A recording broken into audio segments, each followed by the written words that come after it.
અને આમ આદમી પાર્ટીને તો ફક્ત 27 સીટ અને એ પણ માત્ર એક શહેરમાં, સુરત શહેરમાં જ મળી હતી.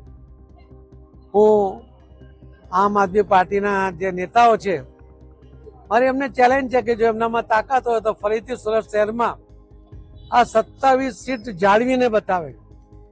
સ્થાનિક સ્વરાજની ચૂંટણીની તૈયારીઓ જોરશોરથી ચાલી રહી છે. તમામ પક્ષ પ્રયત્ન કરે છે કે એમના પેનલ એમના ઉમેદવાર જીતી શકે. સુરતમાં પણ ખૂબ તૈયારીઓ થઈ રહી છે. CR પાટીલ પણ સ્ટાર પ્રચારક તરીકે પોતાના ઉમેદવારને જીતાડવા માટે અલગ અલગ કાર્યક્રમોમાં જઈ રહ્યા છે. સુરતના પાંડેસરા વિસ્તારમાં આયોજિત ચાય પે ચર્ચા કાર્યક્રમમાં પાટીલે વિપક્ષને જબરજસ્ત પ્રહારો કરી અને સવાલો કર્યા છે. પાટીલ ગઈકાલે કાર્યક્રમમાં હતા ત્યારે આમ આદમી પાર્ટીથી લઈને કોંગ્રેસની વાત એમણે કરી છે. આમ આદમી પાર્ટીને તો ચેલેન્જ આપતા એવું કહ્યું છે, જો તમારામાં દમ હોય તો ગત ચૂંટણીમાં મળેલી 27 બેઠકો પણ આ વખતે બચાવીને બતાવો. બીજી બાજુ આમ આદમી પાર્ટી પણ ત્યાં જોરશોરથી તૈયારી કરી રહ્યા છે. સુરતમાં જે દિવસે ફોર્મ ખેંચવાનો છેલ્લો દિવસ હતો તે દિવસે જેટલા ખેલ થયા એ બધાએ જોયા છે. સુરતમાં આ વખતે આમ આદમી પાર્ટી અને ભારતીય જનતા પાર્ટી અને કોંગ્રેસ ત્રણેયની ત્રિપાંખિયા જંગ તો છે, પરંતુ આમ આદમી પાર્ટી અને ભારતીય જનતા પાર્ટીની જંગ આમને સામને હોય તેવી સ્થિતિ છે. CR પાટીલે આમ આદમી પાર્ટીને જે ચેલેન્જ કરી છે તે સાંભળો. માનનીય પ્રધાનમંત્રી શ્રી નરેન્દ્ર મોદી સાહેબ દ્વારા 2014 પહેલા ચાય પે ચર્ચાના કાર્યક્રમનું આયોજન જ્યારે શરૂ કરવામાં આવ્યું ત્યારે પણ આખા દેશની અંદર અનેક કાર્યકર્તાઓ અને શુભેચ્છકો આ ચાય પે ચર્ચાના કાર્યક્રમનું આયોજન કરતા હતા. આજે પણ સાંપ્રત સમયમાં ચાય પે ચર્ચાનું એટલું જ મહત્વ છે અને ચાય પર ભેગા થનારા લોકો જે એકબીજા સાથે ખૂબ સારી રીતે જોડાયેલા છે, માનસિક રીતે પણ છે અને આધ્યાત્મિક રીતે પણ જોડાયેલા છે, અને સાથે સાથે પાર્ટીના વિચારો પર ચર્ચા કરીને એકમત થઈને આગળ વધવા માટે પણ ચાય ઉપર ચર્ચા અને એના મનમાં કોઈના કંઈ પ્રશ્ન હોય એનો જવાબ આપવા માટે પણ ચાય પર ચર્ચા એક બહુ મહત્વનું આ એક પ્લેટફોર્મ, એક મજબૂત પ્લેટફોર્મ માનનીય પ્રધાનમંત્રી શ્રી નરેન્દ્ર મોદી સાહેબના સમયથી શરૂ થયો છે. આપણે જોયું હશે કે આજે જ્યારે ઇલેક્શન છે ત્યારે લોકલ બોડી ઇલેક્શનની અંદર પણ 10,000 જેટલી સીટો ઉપર કોંગ્રેસને અને આમ આદમી પાર્ટીને કેન્ડિડેટ પણ મળ્યા નથી અને કેટલાય એમના ઉમેદવારો તો સામે ભારતીય જનતા પાર્ટીનો કાર્યકર્તા, ભારતીય જનતા પાર્ટી માટે લોકોનું સમર્થન, માનનીય પ્રધાનમંત્રી શ્રી નરેન્દ્ર મોદી સાહેબ માટે લોકોનો પ્રેમ અને લગાવ, અમિતભાઈ શાહ સાહેબની માર્ગદર્શન, અને એના કારણે અનેક ઉમેદવારો બંને પાર્ટીના એમણે હથિયાર હેઠળ નાખી દીધા અને પલાયન થઈ ગયા છે.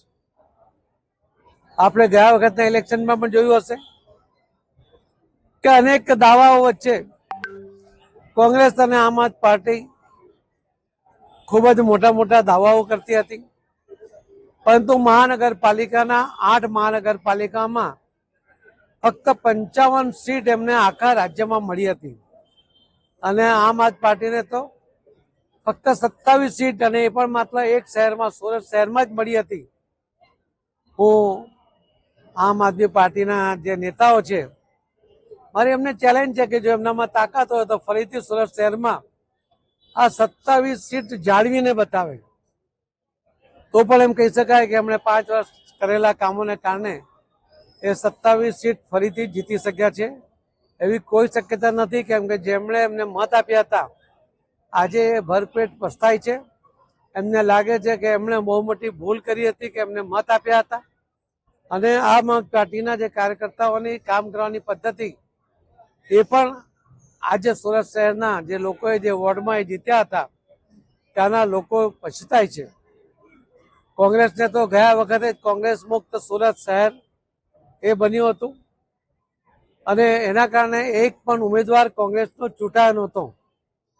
ફરીથી આ વખતે પણ એ જ શક્યતા છે કે કોંગ્રેસ કોઈ ખાતું ખોલી શકે એમ નથી. આખા રાજ્યમાં જ્યારે ફક્ત 55 સીટ એમને 8 મહાનગરપાલિકા મળી હોય ત્યારે એનાથી પણ સારો દેખાવ કરવાની એમની કોઈ શક્યતા હું જોતો નથી. ગયા વખતે પણ 5 જિલ્લા પંચાયત ભારતીય જનતા પાર્ટી પાસે હતી અને ત્યારે કોંગ્રેસને એમ લાગતું હતું કે અમારી પાસે 26 સીટો છે, જિલ્લા પંચાયત 26 છે અને અમે આ બધી સીટો અંકે કરીશું.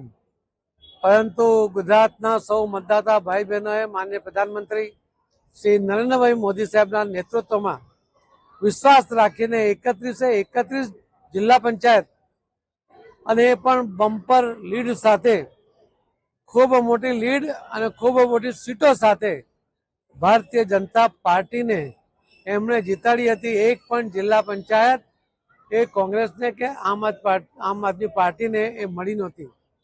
એ જ બતાવે છે કે ગુજરાતના મતદાતાઓ એ માનનીય પ્રધાનમંત્રી શ્રી નરેન્દ્ર મોદી સાહેબમાં વિશ્વાસ ધરાવે છે, એ ભારતીય જનતા પાર્ટીમાં વિશ્વાસ ધરાવે છે અને ભારતીય જનતા પાર્ટીના કાર્યકર્તાઓ જ્યારે યુદ્ધ સામે હોય છે ત્યારે એક થઈને જે રીતે યુદ્ધ લડીને જીતવા માટે પૂરતી મહેનત કરે છે અને એ જીત પણ વિશ્વાસ સંપાદન કરીને લોકોને સાથે જોડીને કરે છે, એને હરાવવાની કોઈ પણ પાર્ટીમાં તાકાત નથી. તો હું તમને વિશ્વાસ સાથે કહી શકું છું. ગયા વખતે પણ આપણે જોયું હશે કે જિલ્લા પંચાયતની પણ, તાલુકા પંચાયતની પણ 232 સીટોમાંથી ફક્ત જે 196 સીટ ભારતીય જનતા પાર્ટીને મળી હતી અને 36 સીટ એમાંથી 1 સીટ આમ આદમી પાર્ટીને અને બાકીની 35 સીટ એ ફક્ત કોંગ્રેસને મળી હતી. 196 સીટ તાલુકા પંચાયતની એ ભારતીય જનતા પાર્ટીના ઉમેદવારોની ભવ્ય જીત ત્યાં પણ થઈ હતી.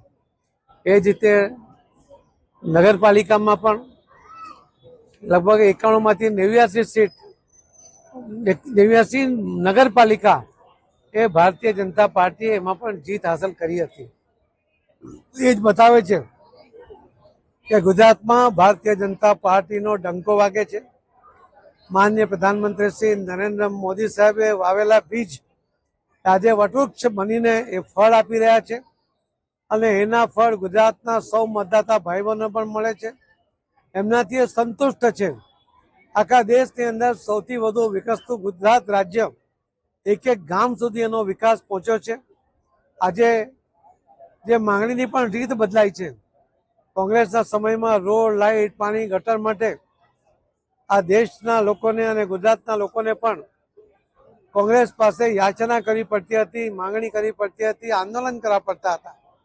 પરંતુ માનનીય પ્રધાનમંત્રી શ્રી નરેન્દ્ર મોદી સાહેબના નેતૃત્વમાં, શ્રી અમિતભાઈ શાહ સાહેબના માર્ગદર્શનમાં આપણે જોયું હશે કે કોઈ પણ આંદોલન, કોઈ પણ માંગણી માટે કોઈ પણ આંદોલન ગુજરાતની અંદર આપણને જોવા મળતું નથી. એ જ ગુજરાતનો વિકાસ, એ લોકોને એનો સંતોષ એમાંથી દેખાઈ રહ્યો છે.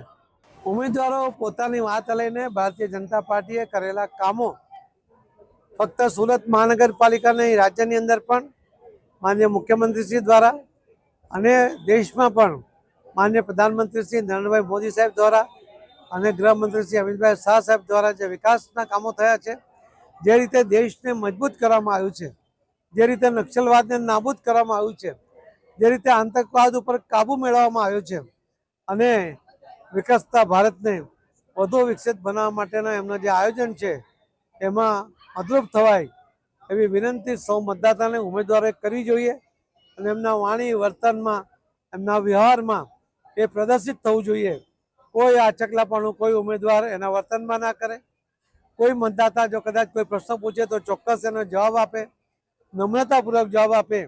કોઈ કામની એ માંગણી કરે તો એને ચોક્કસ વિશ્વાસ આપે કે ભારતીય જનતા પાર્ટી તમારી માંગણીઓને પણ પૂરી કરવા માટે સક્ષમ છે અને જરૂર એના માટે પ્રામાણિક પ્રયત્ન કરશે, તો વિશ્વાસ અપાવે એવી ઉમેદવારોને મારી વિનંતી છે. માનનીય પ્રધાનમંત્રી શ્રી નરેન્દ્ર મોદી સાહેબે દેશની મહિલાઓને વિધાનસભા અને લોકસભાની અંદર 33% રિઝર્વેશન મળે એના માટેનો એક કાયદો તો લાવ્યા હતા, પરંતુ એમાં પણ સીટ વધારીને 2029થી જે લાગુ કરી શકાય એના માટે જે એક બિલ લઈને આવ્યા, આ બિલમાં કોંગ્રેસ, સપા, ટીએમસી અને અલગ અલગ પાર્ટીઓએ સપોર્ટ નથી કર્યો અને 66 મત ઓછા પડવાને કારણે આ બિલ પાસ થઈ શક્યું નહોતું. અને બિલ પડી ગયા પછી મહિલાઓનો અધિકાર છીનવાઈ ગયા પછી જે રીતે કોંગ્રેસના, ટીએમસીના, સપાના જે કાર્યકર્તાઓ જે રીતે પાટલીઓ થપથાવતા